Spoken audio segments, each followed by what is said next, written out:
Assalamualaikum warahmatullahi wabarakatuh. Yang terhormat Bapak B. Ahmad Baihaqi, SOS MA, selaku dosen pembimbing pada mata kuliah Sistem Administrasi Negara Indonesia, serta teman-teman yang saya banggakan.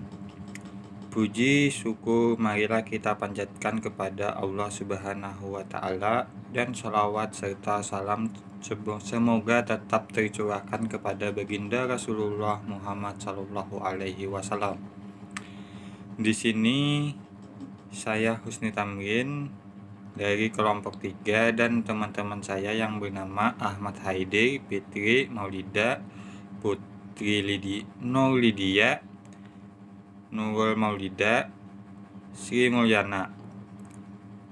Adapun topik yang akan kita bicarakan mengenai pada diskusi kali ini tentang sistem administrasi negara di era B.J. Habibie yang dibacakan oleh teman-teman saya. Saya persilahkan. A. Proses pelarihan kepada pemerintahan dari Soeharto ke B.J. Habibie berawal dari dampak krisis ekonomi di tahun 1997 yang melanda kawasan Asia dan berdampak sangat luas bagi perekonomian Indonesia. Nilai tukar rupiah yang merosot tajam pada bulan Juli 1997 membuat rupiah semakin terpuruk. Sebagai dampak, hampir semua perusahaan modern di Indonesia bangkrut, yang diikuti PHK pekerja-pekerjanya sehingga angka pengangguran menjadi meningkat. Krisis ini juga berimbas langsung pada sektor moneter, terutama melalui penutupan beberapa bank yang mengalami kredit bermasalah dan krisis likuiditas, sehingga perbankan nasional menjadi berantakan. Hal ini yang memunculkan krisis kepercayaan dari investor serta pelarian modal ke luar negeri. Kenaikan angka kemiskinan yang melonjak pesat merupakan berdampak krisis ekonomi di Indonesia. Daya beli masyarakat desa maupun kota semakin menurun, sehingga memicu rawan pangan dan kekurangan gizi. Di sektor kesehatan, melemahnya nilai tukar rupiah menyebabkan kenaikan biaya medis, baik harga obat-obatan, vaksin, fasilitas kesehatan yang berakibat keadaan masyarakat semakin terjepit. Didorong oleh kondisi yang makin parah pada bulan Oktober 1997, pemerintah meminta bantuan IMF, International Monetary Fund, untuk memperkuat sektor finansial, pengetatan kebijakan fiskal, dan penyesuaian struktural perbankan. Akan tetapi pengaruh bantuan IMF sangat kecil dalam membantu krisis di Indonesia. Beberapa kebijakan seperti kebijakan fiskal dan kebijakan likuidasi, di mana kebijakan fiskal bertujuan untuk mempertahankan nilai tukar, sedangkan kebijakan likuidasi bertujuan untuk membantu bank-bank yang bermasalah. Kebijakan ini menerapkan standar kecukupan modal dengan mengusahakan rekapitulasi perbankan. Namun, pada kenyataannya kebijakan-kebijakan ini dilakukan tanpa hasil yang berarti. Malah IMF lah yang disalahkan karena justru membuat perekonomian Indonesia lebih parah selama krisis. Banyaknya permasalahan besar yang dihadapi bangsa sebagai akibat krisis ekonomi yang berlarut-larut. Mahasiswa melihat bahwa upaya penanggulangan tidak dilakukan dengan serius. Hal ini tampak dari penolakan mahasiswa terhadap pidato pertanggungjawaban Presiden Soeharto di depan sidang DPR MPR 1998, di mana Presiden sama sekali tidak memperlihatkan rasa tanggung jawab atas musibah yang menimpa tanah air. Kemudian, mahasiswa melontarkan isu atau tuntutan mengenai pembubaran kabinet pembangunan yang dinilai pengangkatan menterinya tidak profesional dan penuh dengan muatan politik yang berbau nepotisme dan koncoisme, seperti penunjukan Putri Pak Harto, N.Y. Siti Hardianto Rukmana atau Tutut sebagai Menteri Sosial. Kehadiran Bob Hasan dalam kabinet menunjukkan ketidakprofesionalan kabinet, dan penunjukan Wiranto Aris Munanjar sebagai Menteri Pendidikan dan Kebudayaan sangat mengecewakan mahasiswa, serta beberapa nama menteri yang dinilai dekat dengan Tutut. Puncak dari tuntutan mahasiswa agar Presiden Soeharto turun dari jabatan terjadi pada tanggal 12 Mei 1998 di kampus Trisakti yang dikenal dengan insiden Trisakti. Berawal dari aksi keprihatinan atas musibah bangsa dan mahasiswa berusaha secara damai keluar kampus menuju gedung DPR atau MPR untuk menyampaikan aspirasinya, tetapi niat itu ditolak aparat keamanan dan memaksa mereka kembali ke kampus. Tiba-tiba situasi berubah menjadi kekacauan dan aparat melepaskan tembakan. Akibatnya, 4 mahasiswa Trisakti tewas tertembak peluru tajam aparat keamanan. Keesokan harinya, 13 Mei 1998, mahasiswa di kampus-kampus menggelar aksi keprihatinan. Pada hari yang sama, siang harinya terjadi kerusuhan massal berupa aksi perusakan dan pembakaran fasilitas umum dengan disertai aksi penjarahan, perampokan dan pelecehan seksual terhadap wanita etnis tertentu di Jakarta dan sekitarnya. Aksi kerusuhan berlangsung sampai tanggal 15 Mei 1998 yang memakan korban meninggal sampai 1.218 orang, itu pun belum secara keseluruhan. Naiknya B.J. Habibie menggantikan Soeharto sebagai Presiden Republik Indonesia yang ketiga mengundang perdebatan hukum dan kontroversial karena mantan Presiden Soeharto menyerahkan secara sepihak kekuasaan kepada Habibie.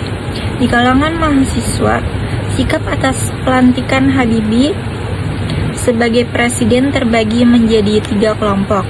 Yang pertama, menolak Habibie karena merupakan produk Orde Baru. Yang kedua, bersikap netral karena pada saat itu tidak ada pemimpin negara yang diterima semua kalangan, sementara jabatan presiden tidak boleh kosong. Yang ketiga, mahasiswa berpendapat bahwa pengalihan kekuasaan ke Habibie adalah sah dan konstitusional. Pada tanggal 22 Mei 1998, Presiden B.J. Habibie mengumumkan susunan kabinet baru, yaitu Kabinet Reformasi Pembangunan, di mana seiring dengan diumumkannya susunan kabinet yang baru, berarti Presiden harus membubarkan Kabinet Pembangunan 7. Akhirnya gerakan reformasi yang dipelopori mahasiswa mampu menumbangkan kekuasaan Orde Baru dan era reformasi mulai berjalan di Indonesia di bawah pemerintahan B.J. Habibie. 5 isu-isu yang dihadapi Habibie. Yang pertama, masa depan reformasi. Yang kedua, masa depan ABRI. Yang ketiga, masa depan daerah-daerah yang ingin melepaskan diri dari Indonesia. Yang keempat, masa depan Soeharto keluarganya, kekayaan dan kroni-kroninya. Yang kelima, masa depan perekonomian dan kesejahteraan rakyat. 17 kemudian, isu pertama menunjukkan perkembangan positif. Isu kedua mengarah pada pengurangan peranan militer di bidang politik. Isu ketiga terselesaikan dalam konteks Timur Timur, namun tidak pada daerah lain. Isu keempat belum terselesaikan, dan isu kelima tidak terpecahkan.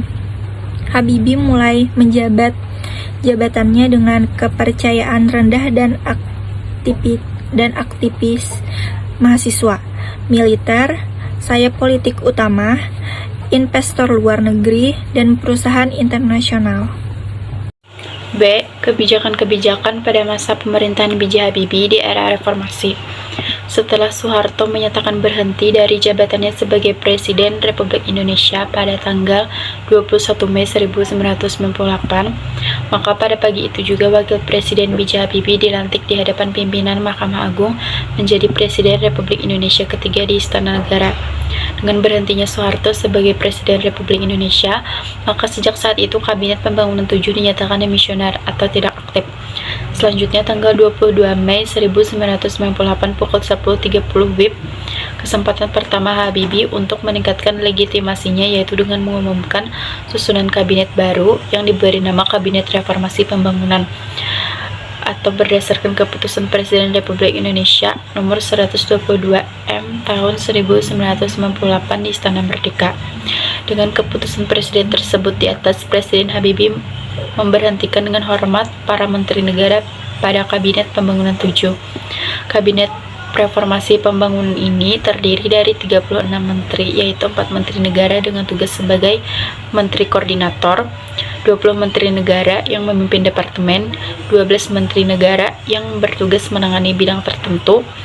Sebanyak 20 menteri diantaranya adalah muka lama dari Kabinet Pembangunan 7 dan hanya 16 menteri baru, yaitu Syarwan Hamid, Yunus Yosfiah, Bambang Subianto, Soleh Salahuddin, Muslimin Nasution, Marzuki Usman, Adi Sasono, Fahmi Idris, Malik Pajar, Budiono, Zuhal, A.M. Saifuddin, Ida Bagus Oka, Hamzah Haz, Hasan Basri Durin, dan Panangian Siregar. Kabinet ini mencerminkan suatu sinergi dari semua unsur-unsur kekuatan bangsa yang terdiri dari berbagai unsur kekuatan sosial politik dalam masyarakat. Hal yang berbeda dari sebelumnya, jabatan Gubernur Bank Indonesia tidak lagi dimasukkan di dalam susunan kabinet. Karena Bank Indonesia, kata Presiden, harus mempunyai kedudukan yang khusus dalam perekonomian, bebas dari pengaruh pemerintah dan pihak manapun berdasarkan undang-undang.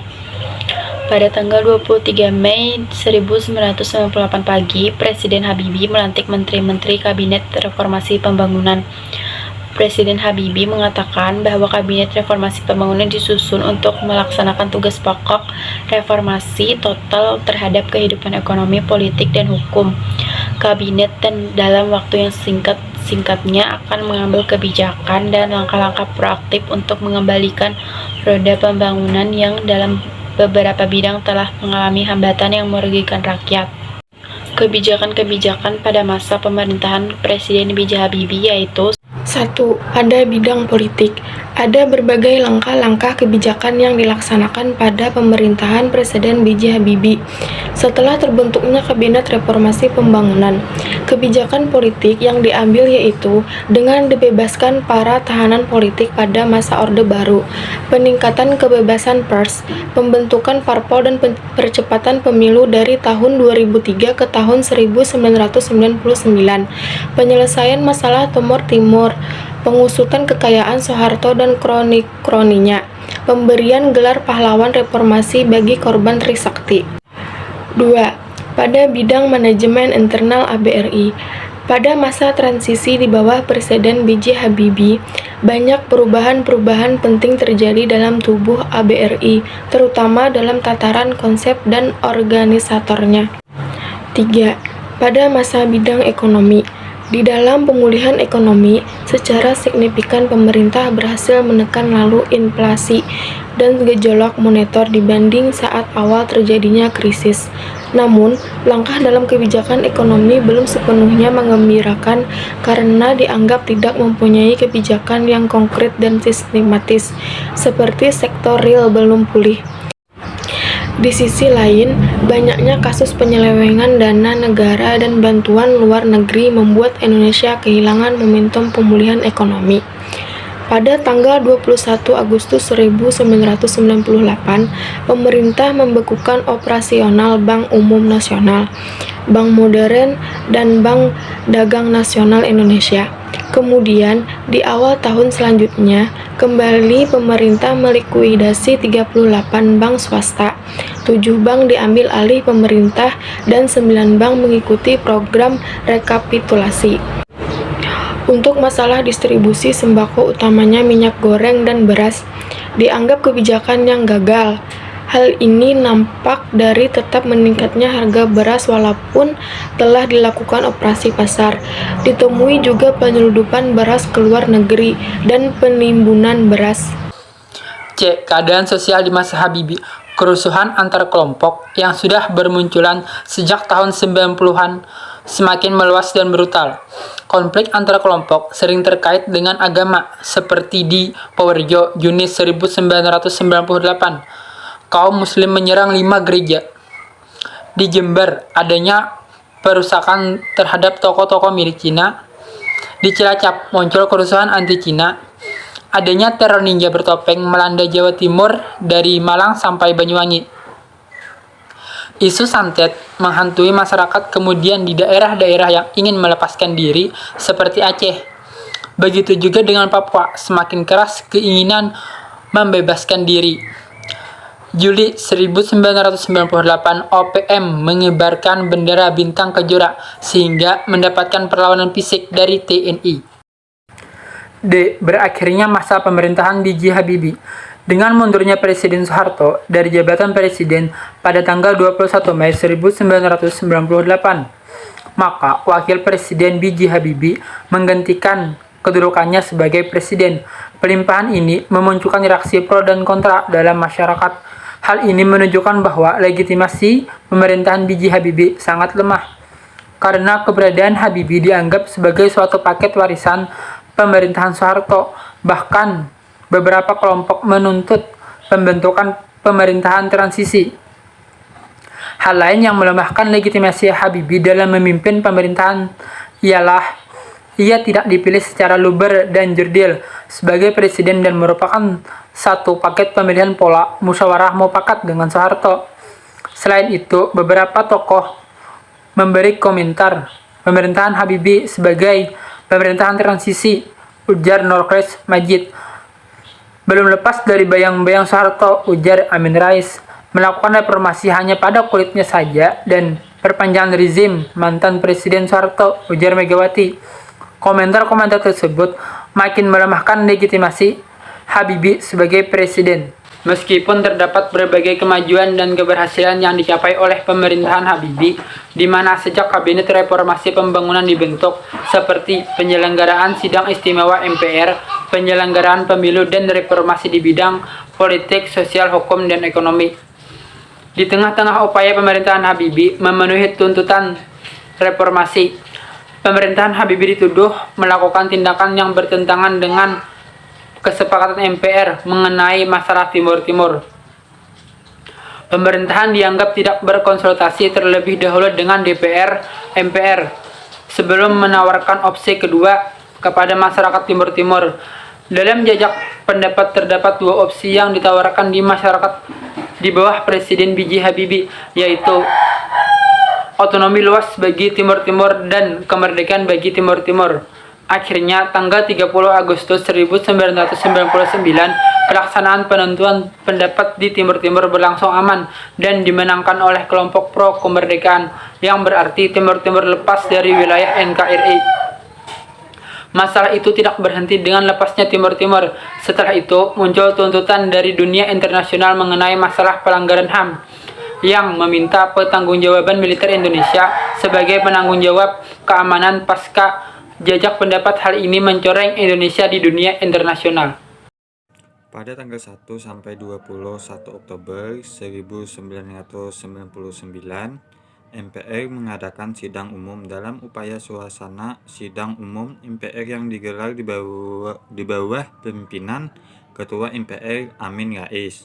Tanggal 14 Oktober 1999, Presiden Habibie menyampaikan pidato pertanggungjawabannya di depan sidang dan terjadi penolakan terhadap pertanggungjawaban Presiden sebagai mandataris MPR melewat fraksi PDI Perjuangan, fraksi Partai Kebangkitan Bangsa, fraksi Kesatuan Kebangsaan Indonesia, dan fraksi Demokrasi di bangsa pada umumnya masalah-masalah yang dipersoalkan oleh praksi-praksi tersebut adalah masalah Timur Timur, KKN termasuk pengusutan kekayaan Soeharto dan masalah HAM. Sementara itu, di luar gedung DPR atau MPR yang sedang bersidang, mahasiswa dan rakyat yang anti Habibie bentrok dan aparat keamanan. Mereka menolak pertanggungjawaban Habibie karena Habibie dianggap sebagai bagian yang tidak terpisahkan dari rejim Orba. Kemudian pada tanggal 20 Oktober 1999, Ketua MPR Amin Rais menutup rapat paripurna 9 mengatakan, dengan demikian pertanggungjawaban Presiden B.J. Habibie ditolak. Pada hari yang sama, Presiden Habibie mengatakan bahwa dirinya mengundurkan diri sebagai pencalonan presiden. Kesimpulan, tanggal 21 Mei 1998 di Istana Merdeka, Jakarta, Presiden Soeharto menyatakan dirinya berhenti dari jabatan Presiden Republik Indonesia. Lewat pidatonya di hadapan wartawan dalam dan luar negeri, usai Presiden Soeharto mengucapkan pidatonya, Wapres B.J. Habibie langsung diangkat sumpahnya menjadi Presiden Republik Indonesia ketiga di hadapan pimpinan Mahkamah Agung yang disaksikan oleh Ketua DPR dan Wakil-Wakil Ketua DPR. Teriakan-teriakan kemenangan atas peristiwa bersejarah itu disambut dengan para mahasiswa di gedung DPR atau MPR. Naiknya B.J. Habibie menggantikan Soeharto sebagai Presiden Republik Indonesia ketiga mengundang perdebatan hukum dan kontroversial karena mantan Presiden Soeharto menyerahkan secara sepihak kekuasaan kepada Habibie. Meskipun demikian, pada tanggal 22 Mei 1998 pukul 10.30 waktu Indonesia bagian Barat, kesempatan pertama Habibie untuk meningkatkan legitimasinya yaitu dengan mengumumkan susunan kabinet baru yang diberi nama Kabinet Reformasi Pembangunan berdasarkan keputusan Presiden Republik Indonesia nomor 122 atau Masehi tahun 1998 di Istana Merdeka. Dengan keputusan Presiden tersebut atas Presiden Habibie memberhentikan dengan hormat para Menteri Negara pada Kabinet Pembangunan 7. Habibie memimpin Indonesia dengan sedikit kepercayaan. Ia memimpin Indonesia dalam keadaan jatuh. Mungkin sampai di sini dulu. Semoga apa yang kita sampaikan dapat bermanfaat bagi kita semua. Jika ada kekurangan mohon dimaafkan karena kesempurnaan sungguhlah hanya milik Allah Subhanahu wa taala saja. Wassalamualaikum warahmatullahi wabarakatuh.